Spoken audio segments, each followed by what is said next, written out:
লাইভে থাকা অবস্থায় রিঙ্কু ভাইয়ের সাথে একটা ম্যাচ খেলছিলাম এবং মনে মনে ভাবছিলাম কিভাবে রিঙ্কু ভাইকে মেরে ফেলা যায়। অতীতে অনেক ভাবে আমরা রিঙ্কু ভাইকে মেরেছি, কিন্তু ওই ট্রিক গুলো এখন আর কাজ করছে না। প্লাস রিঙ্কু ভাইও হালকা পাতলা চালাক হয়ে গিয়েছে, তো একে ফাঁসানোটাও এখন আর সহজ হবে না। কিন্তু ঠিক তখনই আমার মনে পড়লো বর্তমানে রিভাইভ পয়েন্টের সিস্টেমটা কিন্তু চেঞ্জ করা হয়েছে। এখন টিমমেটদেরকে রিভাইভ করলে টিমমেটরা মাটির নিচ থেকে কফিনে করে রিভাইভ হয়। ওই কফিনের রিভাইভ হওয়ার আগে কফিনের সামনে যদি একটা গাড়ি দিয়ে কফিনটাকে আমরা আটকে দেই, তাহলে তো টিমমেটরা কফিনের ভিতরে পুরোপুরি আটকে যাবে এবং জোনে মরে যাবে। এখন এই ট্রিকটা করার জন্য আমাদের টোটাল মিলে দুইটা জিনিস লাগবে। রিভাইভ পয়েন্টে আটকানোর জন্য 3টা গাড়ি এবং রিঙ্কু ভাইয়ের মৃত্যু। এখন রিঙ্কু ভাইয়ের মৃত্যুটা নিয়ে আমাদের টেনশন করা লাগবে না, কারণ এত নুব, এনিমির সামনে গেলেই মরে যাবে।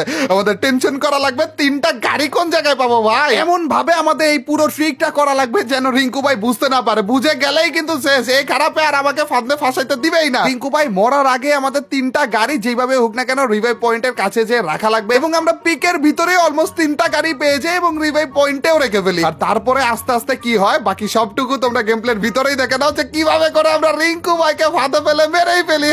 নিয়ে নাও রিঙ্কু ভাই, ওটা নিয়ে নাও। এনিমি কয়টা আছে ওখানে? আমি থাকতে এনিমি থাকবে।